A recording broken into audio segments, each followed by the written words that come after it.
He's back for the second day in a row. We couldn't be more thrilled. It is Bruce Boudreau, our TSN Hockey analyst. Bruce, Paul Maurice, I know you appreciate this. Paul Maurice lays into the team, into the Florida Panthers at practice Tuesday, and they respond with a 5-1 win on Wednesday. But I wanted to ask you about Toronto. Well, what can Toronto take away from a loss against the defending Cup champs? Well, you know what? You never take a lot away when you lose. I mean, that's how coaches feel.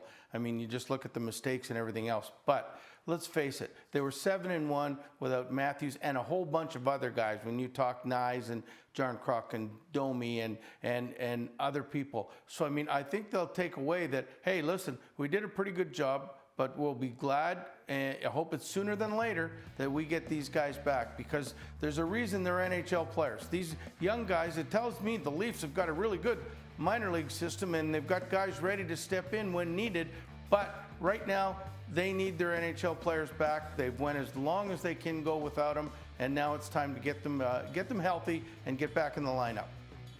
And then, Bruce, we move on to the Vancouver Canucks, who are just incredible on the road to start the season. An 8-game road win streak comes to an end on Wednesday night in a loss to the Pittsburgh Penguins, a Penguins team that really needed the win more than Vancouver did. But I wanted to ask you about Rick Tocchet's decision, Bruce, to leave Arturs Silovs in net after allowing all those goals in the first period. What did you think of that?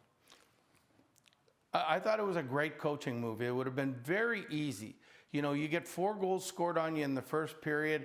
You're a team that's won 7 in a row. To pull the goalie and put the other guy in, especially when you got Thatcher Demko, it seems like he's practicing with the team and he's ready to come back. But to have the faith to keep this guy in, and he doesn't allow any more goals. He allowed 1 more goal in the second period, but that was it. So I think it was great for his confidence, because let's face it, if you are Arturs Silovs and you haven't had a lot of success, and you know Thatcher Demko is ready to come back, you're going to the minors pretty soon. So it would have been a real blow to me as a coach to pull him, and his confidence would have taken a real back seat to everything else, and I think it would have been hard for him to recover. So I'm really glad he left him in.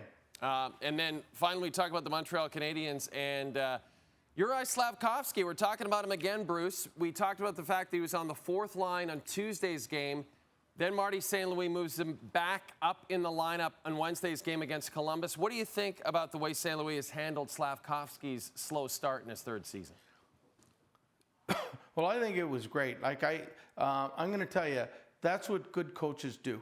Whether is they make a point, I'm putting you on the 4th line, son, and because you haven't been doing what I wanted you to do.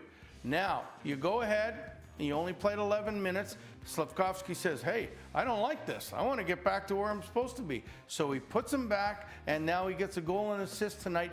I think it was the first 5-on-5 goal he's got all year. Now, listen, I think it's great, because I think this is what coaches do. You do not have to bench guys for 2 games or 3 games to get the message across. When they were a good player and he wasn't playing well, I'd bench him a shift, and he'd look at me and I'd say, get going, or the next thing's coming, it's going to be worse. So I'm glad Slafkovský got the message, went out there. Now he's got to continue it. And I mean, hopefully it's not a 1-game thing for him, but it was a good move by Marty. I love your insight into the way these coaches think, Bruce. Pleasure to talk to you once again. Hopefully talk to you again soon. Thanks for this. All right. Take care, Jay.